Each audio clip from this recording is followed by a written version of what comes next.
Mardi 3 septembre est une date qui marque le début d'un changement opérationnel. En effet, le SDIS 78 a décidé de réunir les salles opérationnelles en une seule. Dans le cadre de ce projet réseau 1812, le CODIS, historiquement basé au CSP Versailles, a intégré provisoirement l'ancienne salle de débordement du groupement Sud au CSP Montigny-le-Bretonneux. Dans la continuité de service, épaulée par les agents de la DSI, la bascule des lignes téléphoniques et radio a été transparente. À 8h pile, la bascule a été opérée.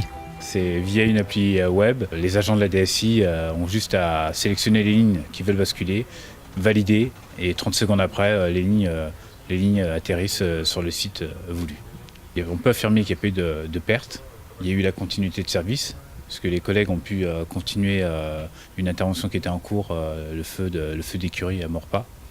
Voilà, sans que les engins engagés ne s'en aperçoivent, sans que les CIS ne s'en aperçoivent. Et juste uniquement les salles opérationnelles étaient au courant. Les travaux d'aménagement du CTA unique vont bientôt pouvoir être entrepris. Ils se situeront au 2e étage du CSP Versailles.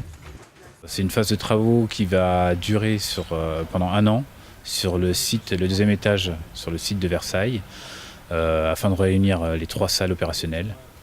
Fin prévisionnelle prévue pour septembre 2019. Même si le SDIS 78 est un des derniers SDIS de France à regrouper ces salles opérationnelles, les retours d'expérience vont nous permettre d'apporter une meilleure bascule tant sur le matériel que sur le personnel. L'avantage que ça va être de travailler tous ensemble dans une même salle, ça va être d'avoir le même axe de travail, les mêmes procédures, les mêmes conditions d'engagement. L'avantage qu'on a maintenant de nos jours, c'est la carte, qui est un outil de travail complémentaire à Gypsy, qui fait qu'on a tout de suite un visuel sur ce que va nous dire le requérant. Que ce soit en forme plan ou en orthophoto, on a tout de suite une très bonne idée de ce qu'on a comme terrain. Dans le cadre de cette mutation, les personnels du COG Sud perçoivent ce changement d'un bon œil. En effet, une attention particulière a été portée sur la qualité de vie au travail et au ressenti des agents. Il n'y a pas d'appréhension, c'est positif. Dans une logique de rationalisation et d'homogénéiser un petit peu les procédures administratives et opérationnelles, aujourd'hui on a 4 salles, demain on n'en aura qu'une. Ce sera plus simple pour tous les acteurs, aussi bien les agents en engin que pour les officiers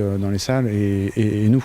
Donc demain au moins ça sera homogène, donc plus simple, plus clair. Le but de ce rassemblement est bien d'uniformiser les procédures opérationnelles, mais aussi d'améliorer les qualités de travail et les réponses sur l'engagement des secours. C'est une plus-value, c'est une remise en cause pour le personnel. Nous avions des sites un peu éclatés, un peu morcelés.